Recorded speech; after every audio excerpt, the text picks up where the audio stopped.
Evgeny Lebedev is here. Since taking control of the Evening Standard in 2009 and the Independent in 2010, he has become a leading figure in the British media. The last 3 years have seen an extraordinary reversal of fortune for those once struggling newspapers. Lebedev has instituted innovative business practices to ensure the future of the papers, but he is concerned with the ethical as well as the financial health of the industry. In his statement to the Leveson inquiry, he said his aim was to support journalism that aids Britain's democracy. I am pleased to have him here at this table for the first time. Welcome. Thank you, Charlie. Your story is interesting. You're now a British citizen. Yes, I am. Yeah. Tell me first, because it is a well-known story of your father, former member of the KGB. Foreign intelligence. Former foreign intelligence, colleague of Vladimir Putin. Now a very successful businessman in Russia and outspoken. For which he's being constantly reprimanded. And reminded by either yes, the Prime Minister or the President, depending on what job Vladimir Putin has.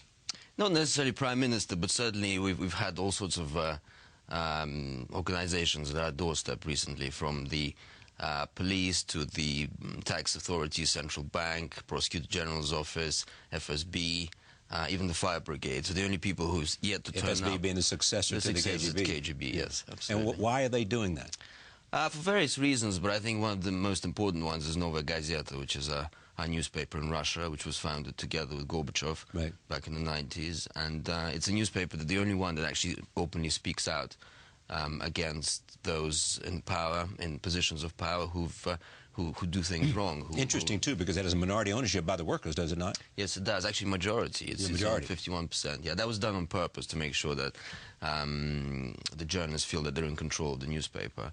And it's a newspaper where 5 journalists have been killed in the last 10, 15 years. And it comes under great pressure. And we, the Lebedevs, come under great pressure because of that. I mean, there are all sorts of rogue elements who don't like the fact that this newspaper is investigating them, that it's investigating their wrongdoing. But it's the only one that actually holds those in power to account. Where I come from on this, or where my family comes from on this, and having grown up in a country like Soviet Union, where freedom of expression, freedom of press was simply not there. I remember there was a great saying that there is no Pravda in Izvestia and no Izvestia in Pravda, which were the 2 Soviet newspapers, and one of them, named News, was called News, and the other one was called Truth. So there was no truth in news and no news in truth. Yes. Yeah, but we've certainly moved a long way from there. We've got freedoms now. People can travel out, people can speak out. But the type of censorship that now exists, and it's not just in Russia, it's in other countries of the world, is not so much institutionalized censorship. So it's not, in the Soviet Union, you just couldn't speak out, you couldn't print. Whereas now you can, but certain things are being kept quiet, and certain things are being repressed. So this is what we're trying to fight against. And then why did you decide to seek your fortune in Britain? I went to Britain in the 1980s when I was still a child. I went to school there, and I stayed on. I love London. I love Britain. As much as I love Russia, though, I have to say, I love Moscow. I love St. Petersburg. Yes, absolutely. I think once a Russian, always a Russian. Yeah, exactly. You don't. It's a very strong national identity, and that's one of the things that actually really upsets me, is that now the perception of Russia and Russians is a very negative one. It's the perception of Russia by Russians. No, by Russia and Russia. Russians. Yeah, right. Not by Russians. So it's perception of Russia outside, Russia and Russians. So it's either slightly dodgy and slightly shady businessmen, or very ruthless and very tough politicians, which is not the case, actually, but that's what is perceived, and I'm not blaming anyone but ourselves, because that's what we project. Because it's a country that has given us Tchaikovsky, and given us Dostoevsky and Tolstoy and Ayvazovsky, and great literature, great theater, great filmmaking. What's going to happen to Mr. Khodorkovsky? Well, there's been some talk about shortening his prison sentence. I think we're now at a crossroads. Since Mr. Putin was inaugurated, he could go either way, and I think it's an important time for him to decide which way he goes, because he could go the way of bringing Russia back to its democratic shoots that were emerging in the 90s, and focusing more on freedoms. Does he have that instinct? I think he's a clever man, and seeing what's happening in Russia, seeing what's happening in the Middle East, seeing what's happening in Syria. And the situation with Russia has been very different in the last few months than it was, say, a year or 2 years ago. When you had 100,000 people come out in the street, it didn't seem so significant to demonstrate. I mean, a lot of them may have been arrested, but it was always the same. It was the usual suspects every time. Right. Whereas now it's been tens and sometimes hundreds of thousands of people on the street, and now there's this Occupy movement that's been on the street for days. And interestingly, it hasn't been removed by force. There's been some arrests, but they're actually allowed to stay where they are. So I think it's a great sign, and it's a great it's a great possibility that's given to our new president to actually see what the people want and take it into account. And so he may be listening. He may be listening. I hope he's listening. There is also the question of, when you look at where Russia is, the influence it could have. If you look at critical questions on Iran, on Syria, Russia could play a huge role. Right now, the role is mixed.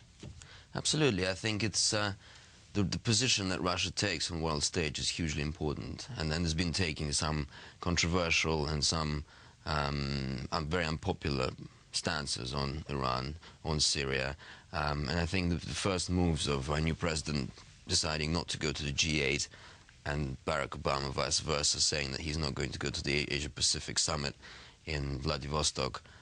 It's not a good start, but my belief is that still there is a possibility to build good relationships, as with America, as well as with Britain, as well as with the rest of the world. It is said that Obama had a very good relationship with Medvedev, yes, who is now the prime minister, about to be. Yes, and I hope that can be built on, as well as with Britain.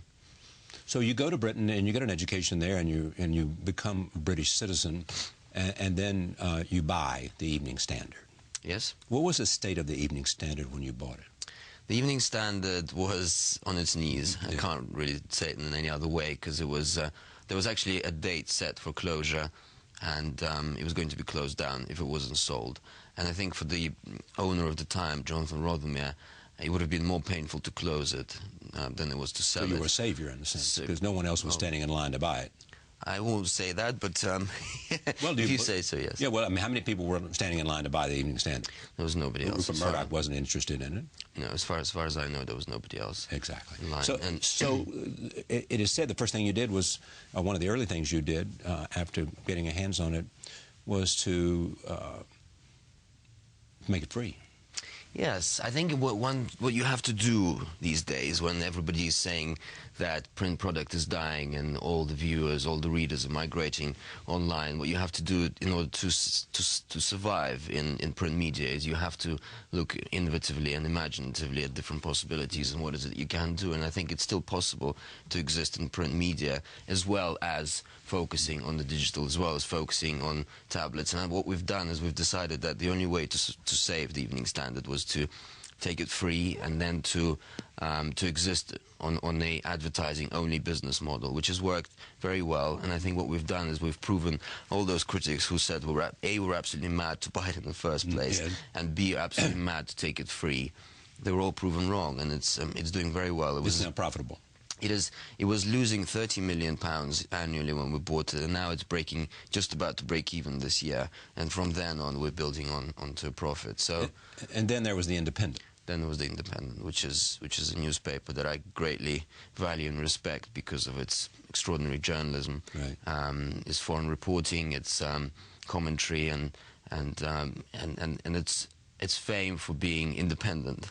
And it was again one of those where people have said you're absolutely mad to be buying the Independent newspaper, because in the 25 years of existence, I think it's only been profitable 1 year. And yet what we've done is we've launched a new newspaper called The Eye, which has been the first ever national newspaper to be launched in Britain in 25 years, since the Independent itself. And it's now outselling The Guardian.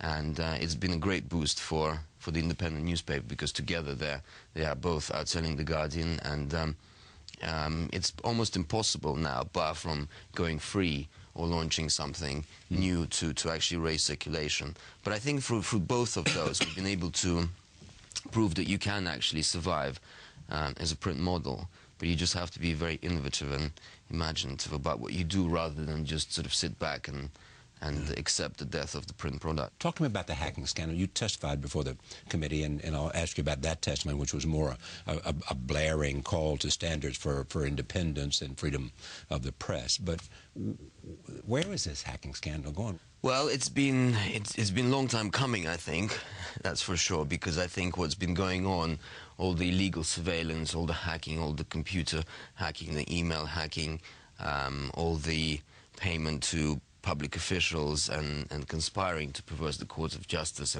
and sort of the hiding of information that was unobtainable to the police has been absolutely appalling and reminds me of something that may happen in my own home country.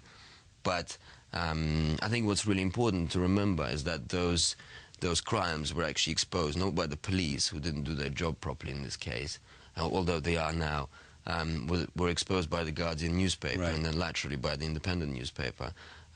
So I think if there's an argument as to why free newspapers are important, there are many arguments. Yes. Independent newspapers being able to print what good reporters report. This is one of those cases. Absolutely, because I think if we didn't have those newspapers, tabloid culture, which is very strong in Britain, much stronger than in the US, the significance of tabloid newspapers is a really great one in Britain. But tabloid culture exists everywhere. It exists in Russia, it exists even in Afghanistan, which I visited last year to interview Hamid Karzai. But the really valuable investigative journalism, which is extremely expensive, but at the same time as part of a developed democracy, as it is in Britain, is an important one, because otherwise, if the outcome of the Leveson inquiry and if the outcome of this in any way infringes on newspapers being able to hold those in power to account, i.e. hold investigative investigations into wrongdoings. Do you believe it will eliminate both paying off the police and hacking for stories? I think what needs to happen, there needs to be an outcome where those who are responsible are punished, and that would send out a message for this never to happen again. I think it cannot be swept under the carpet. I think the way the press is regulated has to be regulated in a way which is independent and is transparent, and making sure that this would never happen again. But the outcome has to also be able to allow for free and investigative journalism. But that said, I think it's very important that whatever happened never happens again, because it was absolute abuse of power from all sorts of angles. Yeah. Did you send a tweet or an email to Lord Leveson that said something remarkable? I said that I think it's unreasonable for individuals to fund newspapers, put millions and millions into newspapers, and not be able to have access to politicians. What I mean by that is that the Lebedevs have spent £75 million on both the Independent and the Evening Standard in the last 3 years. Both the Guardian, the Times and the Independent put together lose more than £100 million annually, which have to be funded. And I think if we put all sorts of regulations and controls on society, we'll risk creating what I call tyranny of consensus, because what it means is if politicians become very concerned and very afraid to say things, to do things, to meet people, to discuss, if, say, the press becomes regulated as well, the banks become regulated. Okay, but let me make sure I understand, because when I first read that, I thought you were saying, look, if you have media power, you have access to people in power. It's the nature of the relationship, yes, which is true anywhere. Yes. I mean, you look at the editorial board of any major newspaper, and politicians and other kinds of people are streaming in to have conversations, to explain, and both sides like that. It gives you, if you're a politician, a chance to explain yourself, and it gives you, if you're a journalist, to try to get some kind of explanation of what the purpose. That's exactly what I was trying to say. The problem is, of course, when it becomes a problem, is when those who do get access to the politicians are trying to influence a particular government policy in favor of their commercial interest. Exactly. That's when it becomes a problem. You think that's what happened with B-Sky-B? Yes. And I think, we will find out, I think, as the Leveson inquiry continues. We'll find out as more information comes out through the police investigation. I think Leveson inquiry will shed more light on the B-Sky-B.